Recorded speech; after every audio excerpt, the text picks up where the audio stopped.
On Health Matters Television for Life, tackling teen health. From physical fitness to getting teenagers on a healthy diet.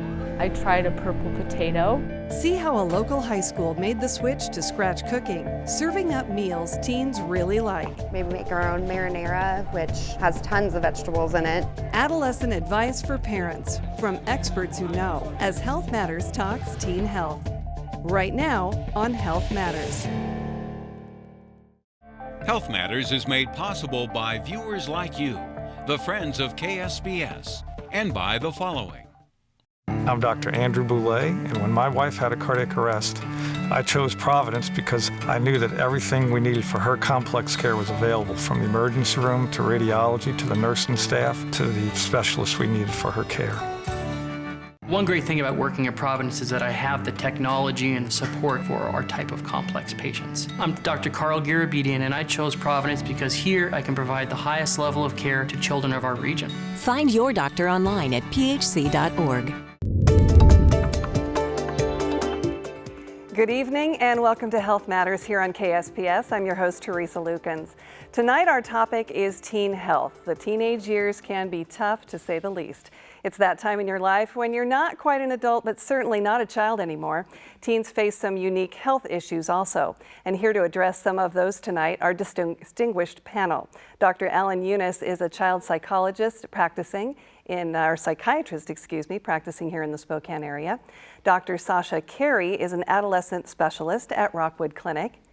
Dr. Ponrat Pakpreo specializes in adolescent medicine also, and she's with Providence Medical Group. And Spencer Koonz is the teen program director with the YMCA of the Inland Northwest.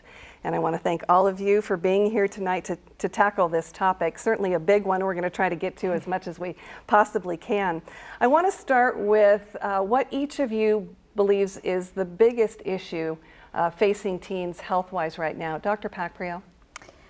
I think one of the main things affecting adolescents these days is mental health issues. It affects their physical health as well, and so just based on what I see in my practice, there's a lot of anxiety, depression, eating disorders, things like that that can affect their health. Mm-hmm. And Dr. Carey? I would have to agree with Dr. Pakpreo on that. I think there are a lot of things that contribute to that, but for sure that's the big bulk of my practice, more and more mental health associated disorders.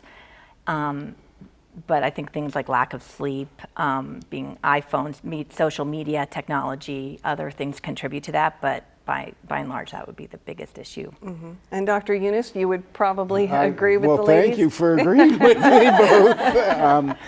Obviously in our we have a number of special things that are happening to teenagers during these years.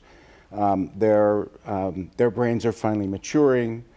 They will continue to mature until their mid-20s. During that time, hopefully the brain starts taking over some functions that have to do with long-term planning and organization that are so essential to being a successful a successful young adult. But we have so many challenges to them when they have a mental illness that actually prevents the development of those skills and may in some ways undermine those brain developmental processes. So, of course, as a psychiatrist who prescribes medicines all the time, I'm always worried about what's happened to our teenage kids who we live in a state where marijuana is legal, and what's happening to our kids if they get the idea that this is, for instance, a safe thing, when there's tons of research that suggests that there are impediments to brain development as a result of what they are perceiving as a safe substance. It's just added to the mix, hasn't it? It's another hurdle. Yeah, another hurdle. And Spencer, you've been working with teenagers for 15 years through Y programs. You talk to a lot of teenagers, you spend a lot of time with them. What are their concerns and what concerns you? Well, there's obviously a variety of issues that we struggle with. Social issues are that I've noticed working with the school districts and various Y programs that we have to try to be proactive with teens. But sticking to health, one of the biggest things that I notice is just teens aren't finding the balance between technology and learning how to be active. And so there's just a overusage of just too much stimulus, too much technology, which is a good thing, but if you don't balance it, it can be a negative thing. And so I think that's a big issue, that just being at the YMCA and trying to create a safe environment where teens and families can learn to be healthy together, that's kind of one of the big things, the forefront that I notice. And so we're trying to combat that, and it's a challenge. Yeah, I bet. In 2015, that probably is one of their bigger challenges. The challenge we didn't have as teenagers was the technology, having their phones and their iPads and their tablets and their computers, and being constantly inundated with that. How does it affect them mentally and physically? Well, physically, you know, where they're competing for sedentary activities which involve screen time versus being out and being active, and that's really a cultural thing in our society, that it's changed a lot from when we were younger and didn't have access to those things. So yes, gray hair, but sorry. And then, and I think psychologically, though, also teens. They don't have the social cues anymore, reading faces. So if you text somebody and you say something that's very not nice on there, and then you don't have that immediate response to see what that other person's reaction is, you can continue to do that. So cyberbullying happens that way, sex texting happens that way. Kids lack judgment, and so that's part of being a teenager, is you develop judgment. But sometimes technology happens so fast you can't take it back, and that's what makes it unsafe sometimes, is that it happens so fast and you don't have a second to say, oops, maybe I shouldn't have done that, or oops, maybe I shouldn't have said that. The other thing, talking about sleep, is they're texting or online or something all night long, and so or video games too, and they're not going to sleep on time, and so they're sleep deprived. They go to school and then they don't do well, and they're irritable and they're cranky, and yes. And the cycle continues. Yeah, and to sort of add to that, there's a lot of research that shows that this not turning off, especially the iPhone. I mean, that's the biggie, I think, for a lot of teens. And girls especially keep it on all night for an alarm. They sleep with the phone. Oh, right, they sleep with with the phone. They sleep with their phones. And then something comes up, and some topic comes up that you have to respond to, and it's stimulating, even if it's good news. That's what I find. And so the sleep is really impaired. And research, it seems obvious, has confirmed that sleep is impaired with the iPhone use in teens, and as well as there's increase in rates in depression and other mental illnesses with these very high rates of iPhone use. So one other funny anecdotal, this is more anecdotal, but I find I get so much back pain in teens, in my teen girls mostly, but some boys, and a lot of upper back pain, and it's a lot of internal rotation of the shoulders. Oh, I'm pretty just with being on the computer all the time and the iPhones.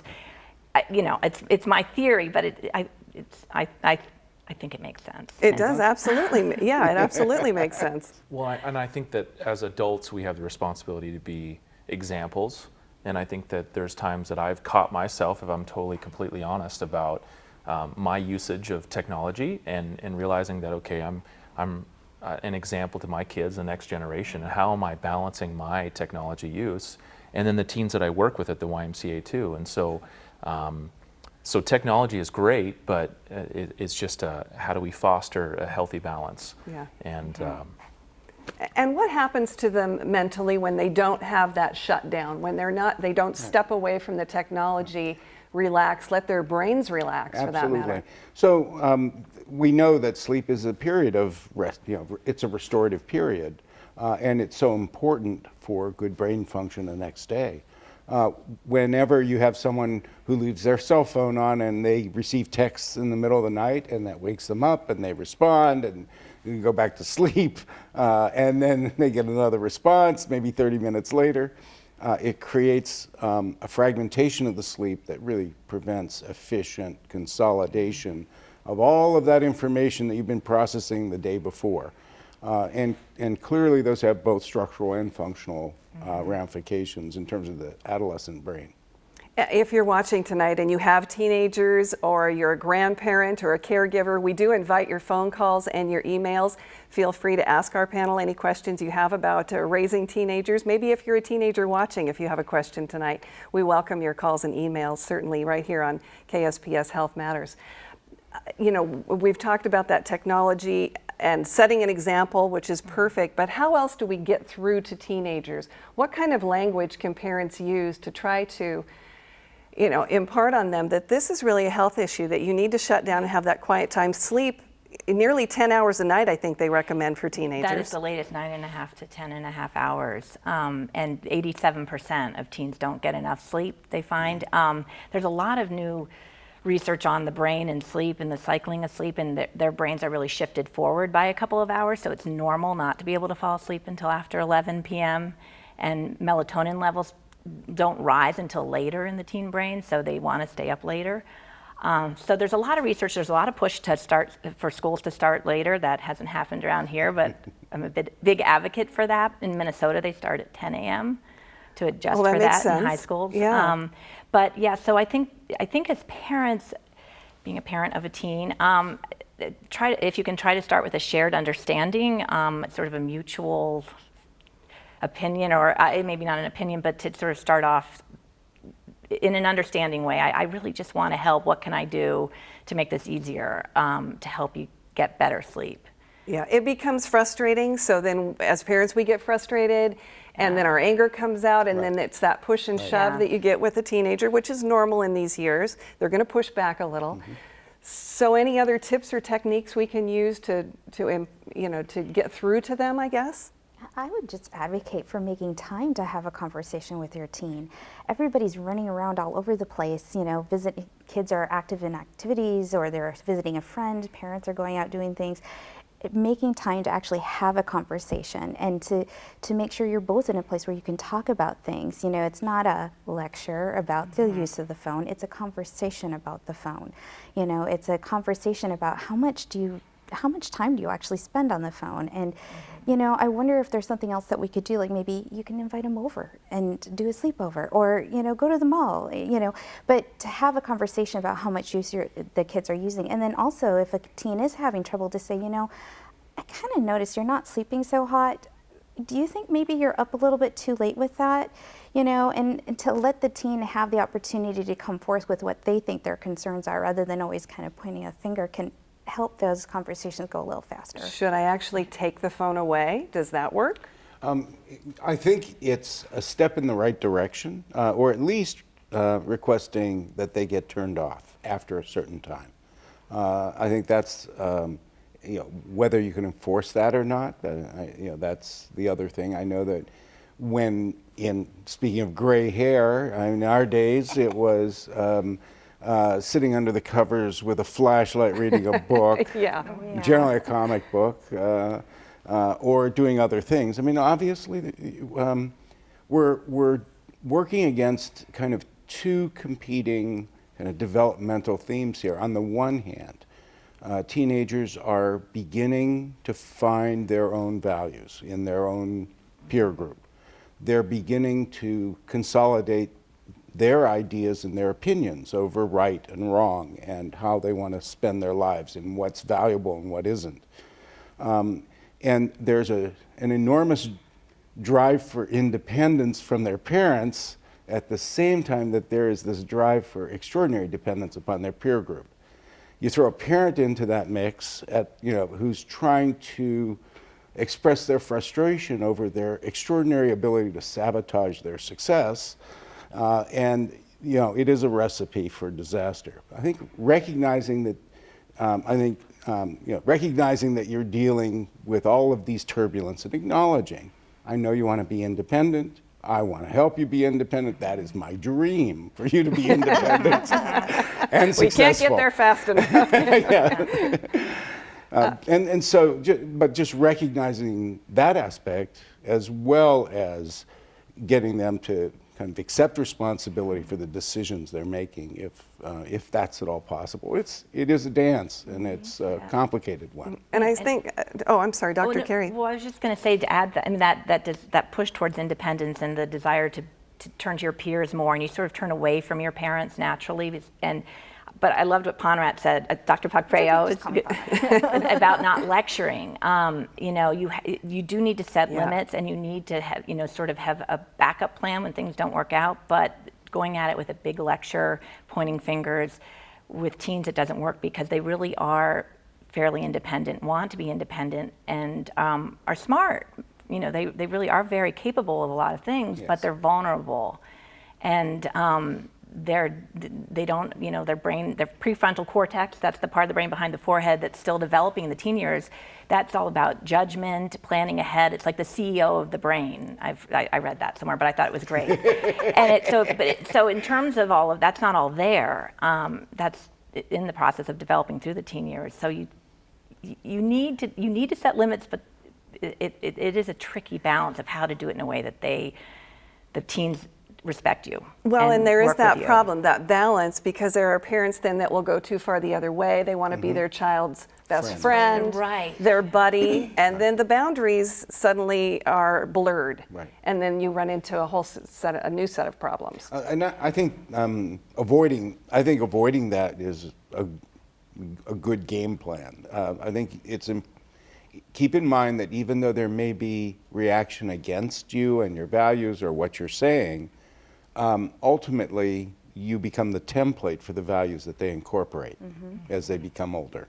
So parents, don't abandon your jobs. Yeah. You still have to be the parent and draw that line. And Spencer, one of the great things about the Y is the programs that you have in place to keep kids busy, to keep them active, to find interests, to find those things that they might be interested in that might not be sports, but might be music. Right. You have great programs for that. I have the privilege of working with teens. I don't have any teens in the household yet. I have some little ones at home, but I get to work with all kinds of teens that come from different parents, and I have the privilege of being able to kind of run alongside them and work with them on tips and tricks to be able to, you know, maybe have better balance with technology. Are you going to bed earlier? Are you setting your alarm earlier?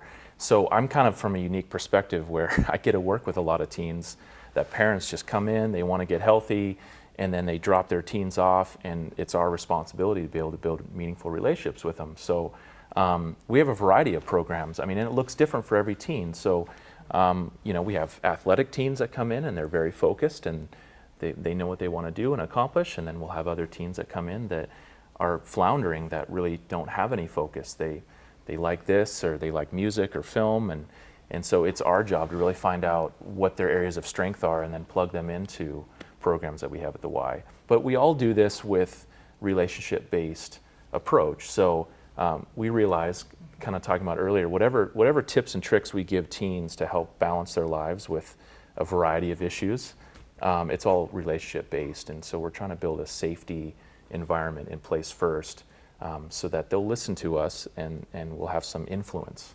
Well, and you're in a unique position. You're not their parent, you're not their doctor, so you're in a unique position to be able to do that and have that influence on them, and so that they can go home and have a conversation with their parents. Right. I mean, really, I picture the YMCA as being the bridge between school and home. We're that important kind of, I like to use the term classroom without walls. So we're teaching kids and teens, and they don't even realize it sometimes when they're involved in different programs and just the quality approach that we do with them. So yeah, it's an amazing opportunity, and I get to work with different teens every day, and really I work with kids that are into music, into film.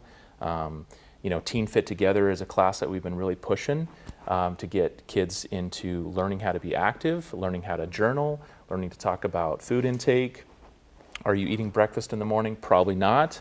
So how can we kind of, you know, get some of those practices going? So yeah, I just cover a variety of different programs, and it's been fun. Yeah, let's talk about nutrition. You mentioned breakfast. This is another hard piece for teenagers. They like what they like. They're busy. We've already established that they're on the go. So sometimes they're grabbing things that might not be as good for them as they could be. So is this a big concern right now, more so again than when we were teenagers, because they're a little busier and maybe have easier access to fast foods and that sort of thing? Again, I think it comes to balance, but actually I'll tell you, the majority of the teenagers that I see don't have breakfast. Most of them tell me, I'm not hungry in the morning, I'm not hungry till 10 when I get to school, so maybe then I'll eat. And as long as they're eating something in the morning to get their metabolism going, I think that's helpful. Food choices, again, it's teaching our kids that balance of things that I really like and eating in moderation and things that are still healthy for me. And they're still learning. What you have in your house really affects what your kids eat. And if you stock it up with things that are maybe less healthy, they still, again, are developing that judgment on how much of that I should eat, the entire bag of chips or just a bowl full of chips, you know? And so, yes, chips are fun, but not the whole bag. Yeah. Well, and establishing that at home helps, but then they leave the house, and that's where the problems can start. Yeah, and to piggyback on Dr. Pakpreo, you know, the breakfast thing, universal, nobody eats breakfast in high school, I feel like. Or not, a lot of kids don't. And then there's a good number who don't want to eat lunch either. They're just too busy, they don't have enough time. So I run into a significant number of kids who haven't had anything until like 3 o'clock in the afternoon.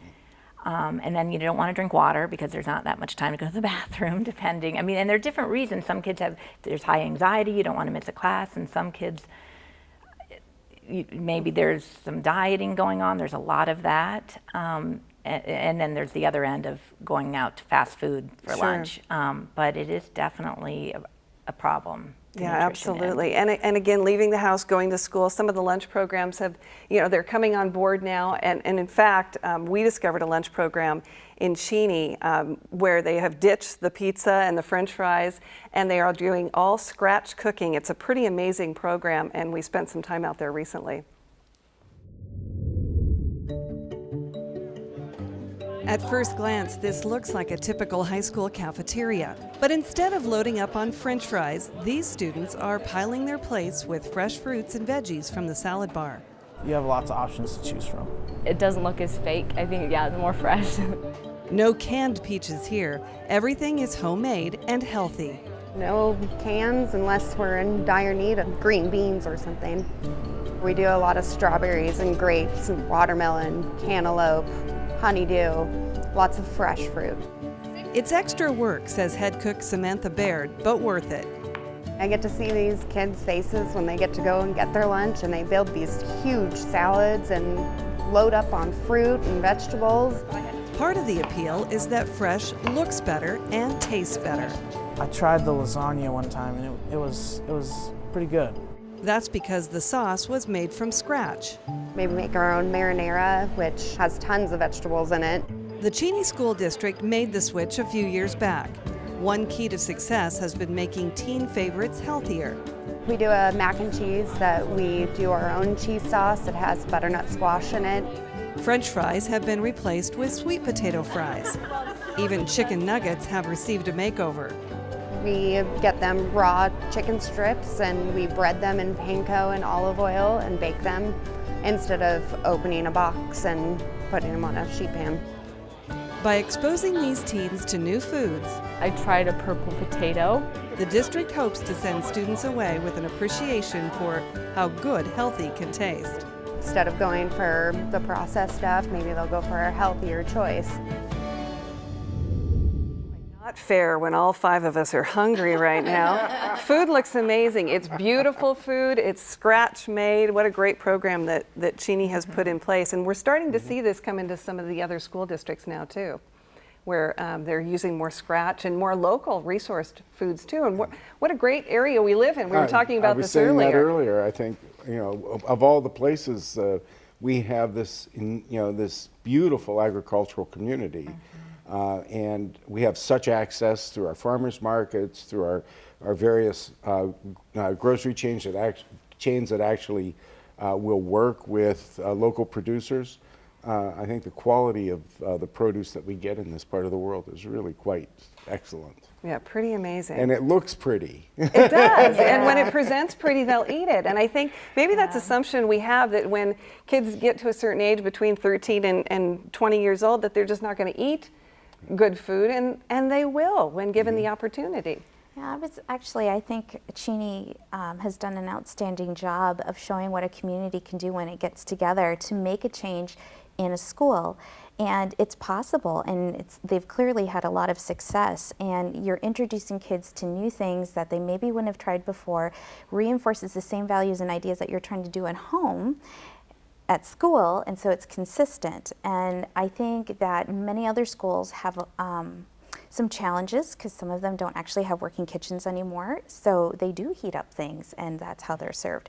So Cheney has the opportunity to cook in their kitchen and make it from scratch, which is amazing. Yeah, some of the background on that story was they actually had to go out to a storage shed and find the pots and pans that were used in the kitchen prior to them bringing in this program to actually put the cooking, because they had, you know, they were opening packages. Yeah. They had no use for the pots and pans any longer. So they had to go find that equipment and bring it back into the kitchen. Pretty amazing. What they've also found too is that some of the kids who had put on some extra pounds were losing weight. They were becoming healthier without even trying. So how much should we be concerned about weight issues, whether it's too much or too little right now with kids? It absolutely is one of the things we should be paying attention to as parents. Our teenagers are not done growing, and again, it comes back to judgment and balance, and they're learning that. There are some kids who have body image issues, either being concerned of being too big or too small, and you know, we have to pay attention to that as parents and get them help when they need it. Nutritionally, what are they lacking? Some of the big things I think are calcium, vitamin D, especially living in the inland Northwest in the winter, although this winter it's been different, but the vitamin D levels are often very low, and kids don't have as much milk and dairy or green leafy vegetables as they may have when they were younger. So that's a big one, and that can affect your energy levels, the vitamin D especially. And that's when it gets low, whether you become underweight or overweight. It's one of those things we are seeing more and more. With young women, iron for sure. It's very common to be iron deficient. So those are, you know, just and green leafy vegetables I always go over with kids. Are you getting some greens? The carrots and the corn, okay, but do what they know about what greens? You're talking about when you say green leafy vegetables? I usually give some, I try to do examples, broccoli, spinach, green beans even. I mean, the leafy's like the kale and the spinach. That's pushing it some of the time, but.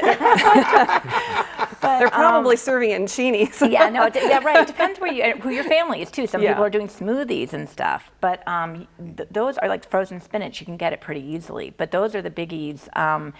And you know, one thing that I always ask with my kids for well checks is, you know, have you made any changes in your diet? Are you restricting anything? Because that's often the start of either a nutritional deficiency or a problem. If you become a vegetarian or vegan or paleo, whatever it is, you know, those are other issues to deal with. But I think just getting way too much white starchy carbs and not enough of the vitamins and minerals and whole grains you need. And I think another promising thing is, as well, in the state of Washington, there's at least greater attention to fish as a source of our oil. Fish oil is, you know, we've known for a long time that it provides a beneficial and essential fatty acid. Studies that show that it actually has some protection against depression, as well as the cardiac benefits associated with fish oil. So as we lift the limits of what's safe in terms of numbers of meals of fish per week we can have, I think that's another positive development. What do you see, Spencer? When it comes to unhealthy food, I just push teens to watch the documentary Supersize This, and they'll never want to go to McDonald's again. That's an excellent Nothing point. against McDonald's, but yeah, you know, I've seen a cultural shift over the past 10 years. I mean, you know, the YMCA has always been a healthy place, and it continues to keep taking that to the next level. But I don't see as many Coke machines, Pepsi machines, Snickers bars, things like that. A lot of stuff is getting replaced out with healthier options, which is great, but then there's the educational piece too. And so I think that they can have that, you know, the healthier choices, but my thing is, how are we educating them? How are we showing them by example? Once again, it's a tough challenge, but I think they're gonna see how we respond and how we you know, lead by example. So you can't pull the old do as I say, not as I do, because they're not going to buy that. That's the problem. They're not going to buy that. And I mean, another culprit is juice. You know, a lot of people think juice is a fruit or a form of fruit, like fruit juice, and so I still get that a lot. I mean, you know the 8-5-2-1-0 rule, which is like, this is when I go over with kids because it's really easy. At least 8 hours of sleep a night, 5 servings of fruits and vegetables. What is it, 2 hours of media time a day, no more than that. That's hard. Screen time. With Yeah, screen time. time. 1 hour of exercise, half of it being cardiovascular, and 0 sugars or beverages. So that would be soda or juice. And that's just they've done some research on that, and that's actually does help with a healthier lifestyle and decreasing obesity rates and that kind of thing. Do you find they listen? I don't know. They buy it? I think it helps people who don't have immediate goals in mind and don't know where to start, is to start with something very simple like that. And for some of my overweight, obese patients that I work with, and when they don't know where to start or everything seems overwhelming, sleep makes sense, so let's focus on that. 5 fruits and vegetables makes sense, and trying to hit all of those other things, just start with one at a time can be helpful. Yeah, absolutely. And they are overloaded. Let's face it. Not only is it technology, but it's schoolwork, and it's the pressures if they're in sports or other programs. These are a busy generation. Absolutely. I think the one point I want to amplify is leading by example. So that's one issue. I think you've said that very well. It's what you do and not what you say that I think kids are going to, that you have much more access to their attention. There are, once again as well, there's some very good, if you will, developing video games that no longer require you to sit in front of a, in front of a screen and play them, but actually get you out. And the goal of the video game is to find landmarks within your city.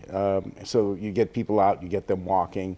And I think we're going to see more and more of these kinds of interactive technologies that utilize the cell phone to get people out and walking.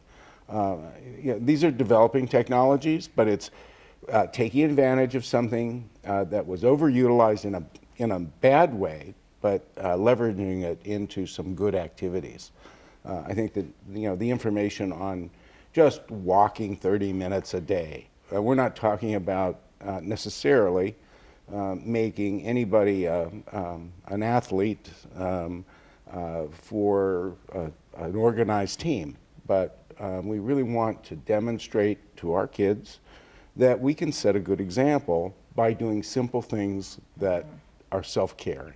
Let's go for a walk as a family. Right. Let's take a walk, Right. let's around the block a few times. And last year in 2014, we tried, within all of our 3 facilities in the teen centers, we tried an unplugged week. And so that was kind of an experiment for us and really, it came from our boss, Christine Brisley, who's done a great job of just trying to see how kids respond to that. And they responded actually really well. Surprisingly, we had a couple unplugged activities where there might not be Wii or Xbox, might actually go do something that requires them not to use their cell phone, maybe talk to one another, which, sometimes without just texting. Sometimes How just do they the do normal interaction. Sometimes with homework and kids in high school, it's hard to stick to 2 hours or less of media time or on screen time because of just interaction. You're doing group work or whatever it is. I have learned to appreciate that a little bit. So just to tag on that, I'll say, how about a media-free day? And that can be really challenging. But I've had kids come in and say, "Oh, that felt really good." Yeah. How freeing was that? My kids love Wednesdays because they don't get to have their their electronics on Wednesdays. Oh my! So we fill up our times in the evening with fun things and stuff like that. They're still small, but we unplug every Wednesday. So. Board games are being rediscovered. Yes, great Maybe getting back to some of the Monopoly basics. This is also a tough time, again, finding their place in the world. The brain's still developing. They're pushing back a little with the parents. But I'm wondering, Dr. Unis, when we know when our children are being moody and just grumpy and don't want to have anything to do with mom and dad, or when it starts to become a problem and it's something a little bit more serious and we should actually seek out some help. Well, and this is a conversation I have with many of my patients. I very much focus on the quality of sleep.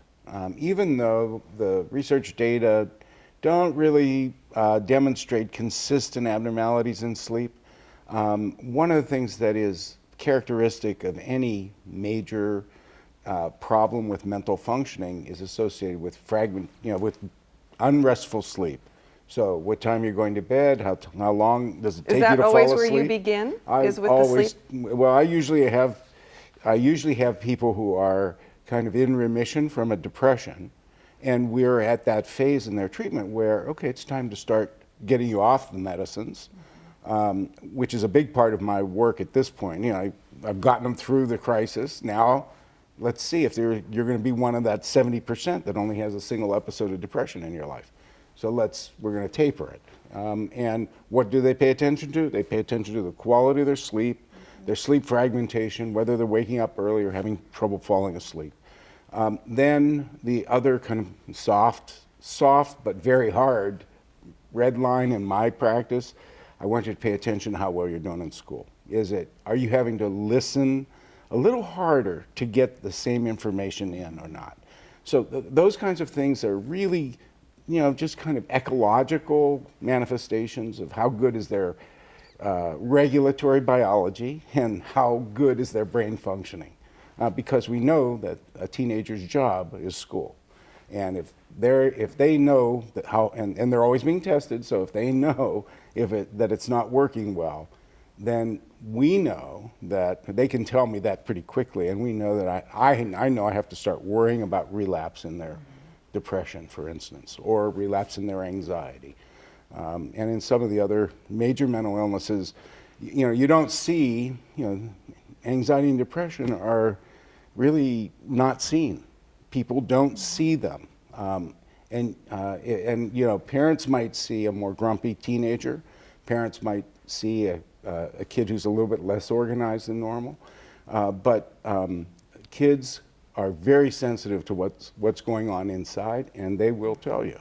And you do have to, make sure that they feel validated. Do we tiptoe around them a little too much sometimes without coming right out and saying, oh, I want to talk about what's going on with you? You seem a little more withdrawn, or, is school okay? Or I think it's very important to always have a conversation with your kids. And I think that's always the problem. You heard me say earlier, well, don't give up your job as a parent, and they don't need you as a friend.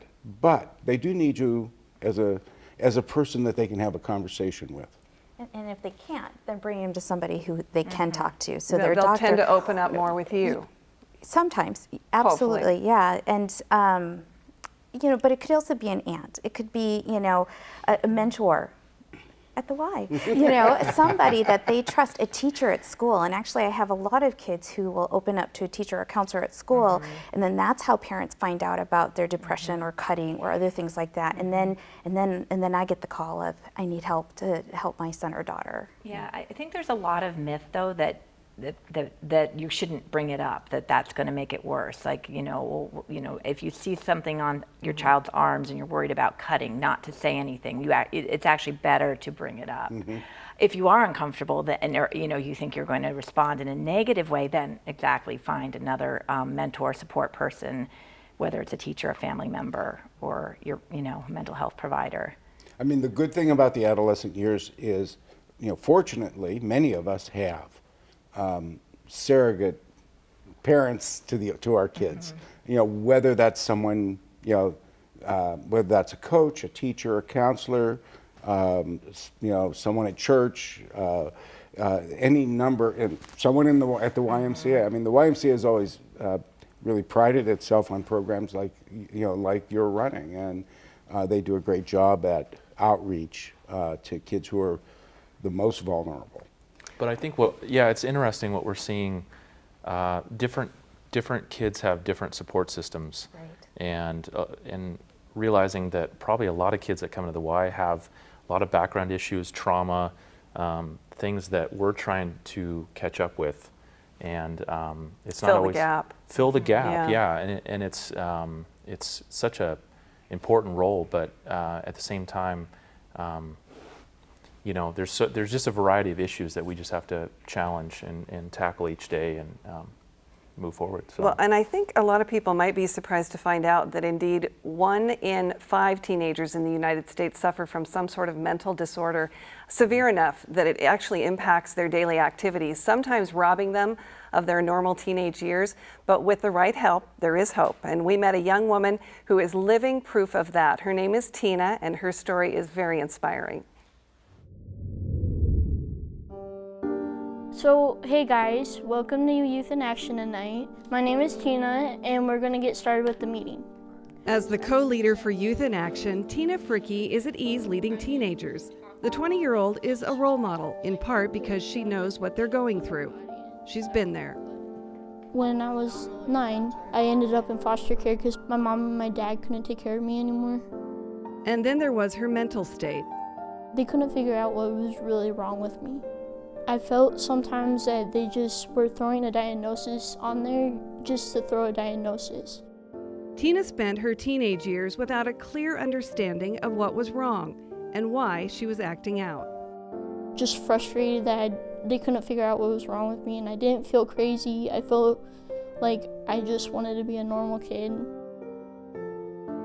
Tina turned a corner when doctors determined she had PTSD and borderline personality disorder. The diagnosis clicked, and Tina felt like she could move ahead. I had a lot of wounds to work through, and once I started doing that, I started feeling better, and I started doing a lot better. She worked to catch up in school so she could graduate. I would sit after school and just do packets after packets of work to just get done because I wanted to graduate. I didn't want to be a statistic anymore. I want your guys' thoughts on what you guys think. Tina joined Youth in Action and quickly made friends. We go to Chili's and we hang out, and then sometimes we go to the movies. Getting back the time she lost. So I actually get to be a normal kid now. Like I may be 20, but I can still be a kid and get what I missed out on. Now giving back to the group that's meant so much. Spring and lower in the winter months. I love Youth in Action because it gave me hope, and it gave me a place to come that I could be safe. I'm happier. I really am. 1, 2, 3. Youth in Action! All right, see you guys. Have a good night. It's just a great story and so inspiring. And Dr. Unis, talk about situations like Tina's. Is she unique that it took so many years for her diagnosis? In situations where there's early abuse or other traumatic events that have happened to an individual, those situations don't come to light very readily. And that's the big problem, so that you have someone who is struggling to understand a very complex emotional issue, but in fact none of the adults are helping to understand the situation. There's a great deal of shame around many of the traumatic situations that occur. That's just getting to that point was a huge breakthrough. And it seems in situations that aren't as extreme as Tina's, but people or teenagers just need some validation once in a while. They just need to be heard. Absolutely. They want to be validated. Yeah, to find their voice. That's the whole thing about adolescents. They're trying to find their voice, their identity. And I think one of the beautiful things about what I'm hearing tonight is just talking about connectedness and who else is in a teen's life, and creating those opportunities like joining the Y, or being in a club after school, or doing something like Youth in Action there, and having somebody else that you can connect with, that you feel comfortable talking to, helps touch other people's lives and build upon your own. So, yeah. Spencer, do you find that friendships, the bonds that teenagers have with their friends makes a huge difference too, and sometimes even just coming to somewhere like the Y where they can find those friendships, make those connections? Right. I mean, we're trying to create a safe environment so that they can build a support structure. And what we're finding is that a lot of teens don't have a support structure, so it's our job to connect them, and we call casual to connected. And so they come in and they're just kind of like checking us out, and then we build relationships with them and mentor and get to know them, and then they become more connected.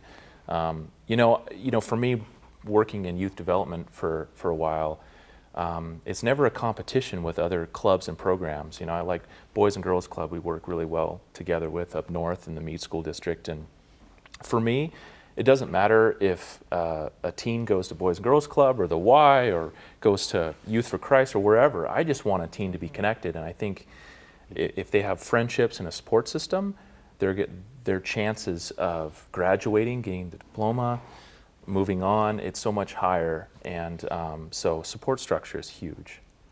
Something else during these teen years, they're exploring their sexuality. And I'm wondering, there's again so much information coming at them from so many sources. They seem to know more than maybe my generation did. Are they smarter about sex than the previous generations? Are they being safer when they are exploring their sexuality? We have one of the highest teen pregnancy rates in the Western world. Okay, that's world. a big no. So I guess you can interpret that however you wish. I do think that it's an interesting area of study of why we have such a high teen pregnancy rate. Some of the risks for teen pregnancy are barriers to care, access to care, transportation cost, inability to talk to your family about getting on birth control if you are going to decide to be sexually active. Conflicting values between generations about sex or even within a religion. There are a lot of factors. Children of teen parents are more likely to have engaged in earlier sex. Self-esteem issues in younger teens, so we see a lot of higher rates of teen pregnancy and unfortunately domestic violence among younger teens who are dating because they aren't empowered to say no, or they are in an unequal relationship with their partner where they're controlling and physically violent. I was reading a study from the CDC and I was astounded at the rates of rape among eighth graders. It was pretty high, like 1 in 3, 1 in 4 girls reported being raped. I mean, that was a lot. And that was just one particular study, but I was surprised at how much that was. And then it fits in with PTSD and trauma and people not talking about it right away because of the shame and stigma with that. 1 in 3 women at whatever age will be sexually assaulted. That is a statistic. And I think there's very, as Dr. Pakpreo said, the values are very complicated around sexuality and all of that in all countries, but it's different for every country. I think, practically speaking, young people in high school are having sex. We know that more than half by the time they graduate from high school. So that's not a secret if you review the data. And these are kids who are in school where they do the surveys. So that doesn't count the probably 9% who aren't in school. So practically speaking, if you want to be practical about teen pregnancy, almost 1 million teens in this country become pregnant, and the outcomes for their kids are much more dismal than they are for others, for older women. They tend to live in poverty, have more mental health issues, have more complications when they're born. They have 3 times the infant death rate in the first month, babies born to teen moms. So I'm pretty practical about sexuality in teens. I really do talk about abstinence being safest, and I think there's evidence for that for teenagers. In all ways, in mental health, STD prevention and teen pregnancy, but on a practical level, I think having a confidential conversation with teenagers, whoever it may be, about contraception if they are sexually active. This was by far, and for most parents, by far the toughest conversation to have. But I found that I wanted to have the conversation and my daughters did not. This is where I would get the door shut in my face. Essentially giving me the impression they already knew everything they needed to know. So how do we broach this subject and do it successfully? Well, pragmatically, kids don't appreciate the power of sexuality. That is what it does to the individual who is involved in an active sexual relationship with someone. The mental side of it. The mental side effects of it. Yeah. There are so many young people that I've taken care of who have had the dissolution of that first relationship, not necessarily the traumatic side of it. I see those as well. But what that does to their self-esteem, their mood, their ability to concentrate on moving on. They love, sex in the context of love is as powerful as any emotion that we feel. I don't want to take our eyes off the traumatic side of things, because that's equally important. I think the most important thing that we can help with our kids is preserve their self-esteem. If we all remember how we cherished our kids when they were babies and toddlers and developing, if they can carry that sense of, and internalize that sense of how they were treasured into their adolescent years, that's a huge step. How do we do it? Well, you do it by continuing to reflect your respect for them, acknowledging that they're no longer toddlers, and keeping the lines of communication open. And just making sure that they know, again, as you mentioned, that they're valued, because they will take those emotions elsewhere if they can't find them at home. And they'll seek out the love of their life, so to speak, and then make those connections that aren't necessarily healthy. And think that their self-esteem is based upon a person who clearly doesn't have that history of treasuring them as an individual. Is that tougher with girls than it is with boys? I think it's tougher with girls. The self-esteem thing comes up all the time. I mean, that's something I raise regularly with everybody, but with young women, it's often worse or lower, especially if you're suffering from depression or anxiety, PTSD, or whatever else. But sometimes it's just trying to figure out who you are, body image, fitting in with your friends, getting, all these things affect your self-esteem, and it can go up and down from day to day. So I liked what Dr. Unis said about, being, believing in yourself. I guess being true to yourself, being authentic to yourself is sort of what I'll talk about, and I describe what I think that means with young women. But if you're making those decisions, why are you making them, and are you being true to who you really think you are and want to be? But it's hard, it's tricky, and I think. If you can bring them back to that and be a support, Dr. Pakpreo and I, we get referrals. We don't get to see everybody, but trying to when you get to engage with a teen, it's it's such a gift to work with teenagers. I think I love it. I love what I do, and we get this opportunity to try to make a connection, and part of that is helping them find ways to build their self-esteem and those great things that they have to offer.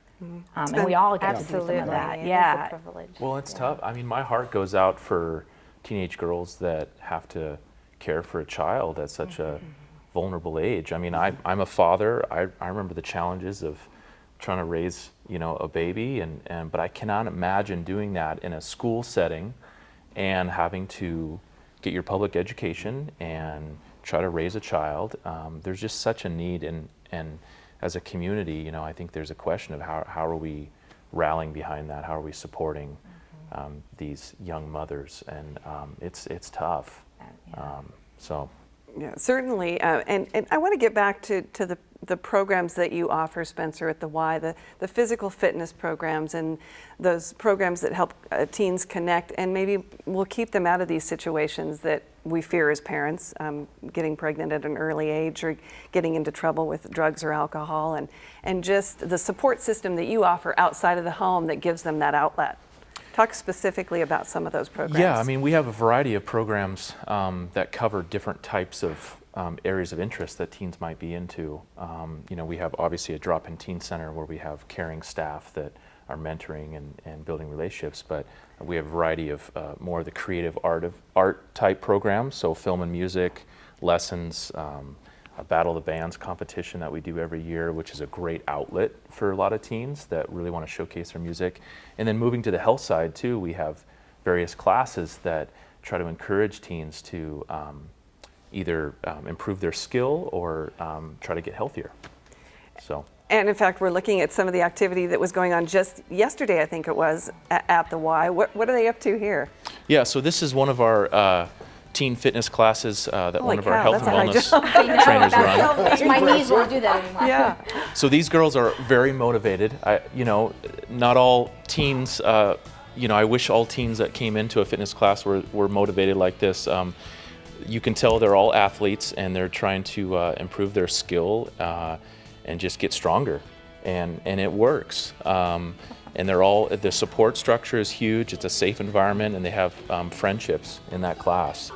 I bet you've seen or heard some really cool transformation type stories where kids will come in where, that they're having issues at home or they've got self-esteem problems and really turn things around. Some real success stories. Right. I had a teen that came into my film program a couple years ago that came from a rough background, and he had some weight issues, and he liked drinking Mountain Dew and soda and all this stuff. And through the film program, it was all about the conversation. And I think it kind of gets back to what we were talking about.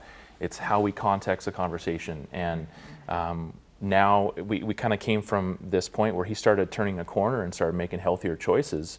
And then we started working out together. And you weren't even doing a fitness program initially. You were doing the film program. Right, at that time we hadn't done any type of teen fitness type of class. But so this teen and I started working out together. And he just started getting stronger and started making small choices here and there. I mean, and it all started with that conversation in that safe environment. So, absolutely. We're getting down to just a couple of minutes, so I'm wondering the best advice that each of you could give parents at this point. We've covered a lot of things. I think sleep has certainly been something we all need to, pay better attention to, whether we're adults, teenagers, or children. But a piece of advice for parents that they can take away from tonight that may help them on this journey if they're just starting into those teen years. Dr. Pakpreo? I would say just make time to have a conversation with your teenager and make sure that you are prepared to have a conversation, because you do not know what is going to come your way that day. But, give them a little advance warning, share your values, let them know that you love them. Kids make mistakes, they'll come back around. And Dr. Carey? I think come at them with it's best an understanding and a lack of judgment, but it's at the same time being a parent. I mean, understand a little bit that the peer group comes first for a while. You're going to be in the background. Leave an open door policy, but also make time for conversations where you can have a two-way conversation, and it's not a lecture, and it's not a yelling match, and it's sort of everybody each is voicing what their concerns are and what you can do. Hear them. But then also be a parent where let them know there are boundaries and there are expectations, but also hear them. Okay. Dr. Unis? Yeah. Lead by example. Convey respect to your teenagers. Never maintain lines of communication. Acknowledge your errors. And at the same time, acknowledge that that just because you make errors doesn't mean you're not trying to be a better person. So let's get on with it. And very quickly, Spencer, we're out of time, but just very quickly. Yeah, I think listening to teens and actually finding out what they're into, and then being genuinely excited about what they're into and helping them try to develop their interest in that. So. Very good. Well, thank you all so much. A very informative show this evening, and that will do it for this edition of Health Matters. A big thank you to our panel for being here and sharing their expertise. Join us on March 19th when our topic will be Veterans Health. I'm Teresa Lukens. Good night. Health Matters is made possible by viewers like you, the friends of KSPS, and by the following. I'm Dr. Andrew Boulay, and when my wife had a cardiac arrest, I chose Providence because I knew that everything we needed for her complex care was available, from the emergency room to radiology to the nursing staff to the specialists we needed for her care. One great thing about working at Providence is that I have the technology and the support for our type of complex patients. I'm Dr. Carl Garabedian, and I chose Providence because here I can provide the highest level of care to children of our region. Find your doctor online at phc.org.